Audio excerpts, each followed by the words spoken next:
Hello दोस्तों, ये हमारा वीडियो का भाग 3 है। इसमें हम शोषण के विरुद्ध अधिकार तथा धार्मिक स्वतंत्रता के अधिकार के बारे में चर्चा करेंगे। शोषण के विरुद्ध अधिकार आर्टिकल 23 से लेकर 24 तक है। इसमें यह कहा गया है कि जो प्राचीन भारत के निम्न जाति के लोग थे, उन पर उच्च जाति के लोग ने उनका विभिन्न प्रकार से शोषण किया और उन लोगों को बचाने के लिए यह अधिकार दिया गया। आर्टिकल 23 यह कहता है कि कोई भी व्यक्ति बिना वेतन के किसी से काम नहीं करवा सकता है, न छोटे बच्चों से काम करवा सकता है, अर्थात बलात्श्रम और बेगारी व्यवस्था पर रोक लगा दी गई है। आर्टिकल 24 यह कहता है 24 वर्ष से कम उम्र के बच्चों को खतरनाक काम में नहीं लगाया जा सकता है, जैसे फैक्ट्री में काम करना, खेतों में काम करना इत्यादि। ऐसे बहुत से कार्य हैं। आर्टिकल 25 से लेकर 28 तक धार्मिक स्वतंत्रता का अधिकार है। आर्टिकल 25 में अंतःकरण की चर्चा है, अर्थात एक व्यक्ति अपने धर्म का प्रचार कर सकता है, जैसे सिखों का तलवार, मुस्लिमों की दाढ़ी, हिंदू को टीके रखने की स्वतंत्रता है। इसमें कोई भी हस्तक्षेप नहीं करता है।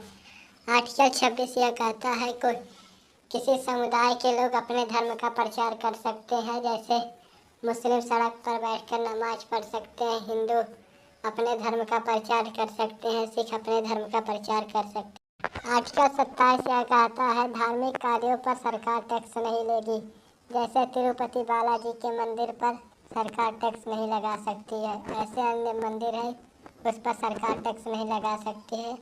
इन मंदिरों का पैसा वहाँ के लोग हॉस्पिटल बनाने में, अन्य कई मदद करने में लगा देते हैं। आर्टिकल 28 यह कहता है सरकारी स्कूलों में धार्मिक शिक्षा नहीं दी जाएगी, अर्थात आप न तो सनातन धर्म की शिक्षा दे सकते हैं, न तो मुस्लिम धर्म की शिक्षा दे सकते हैं, परंतु संस्कृत भारत में पढ़ाया जाता है। यह एक धार्मिक शिक्षा नहीं है, बल्कि एक भाषा है जो हमारे भारत देश की पुरानी भाषा है। आर्टिकल 29 से लेकर 30 तक संस्कृत एवं शिक्षा संबंधी अधिकार प्राप्त है अल्पसंख्यक को।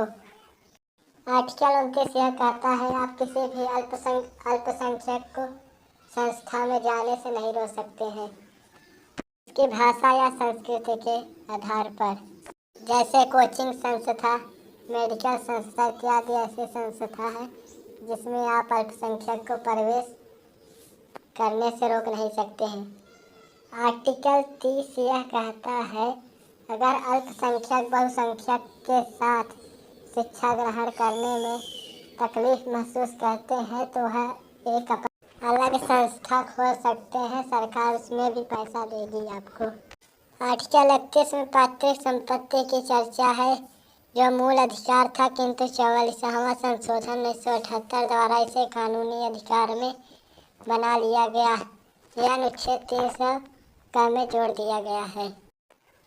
आर्टिकल 19 में अर्जित संपत्ति की चर्चा थी, जबकि 31 में पैतृक संपत्ति की चर्चा है।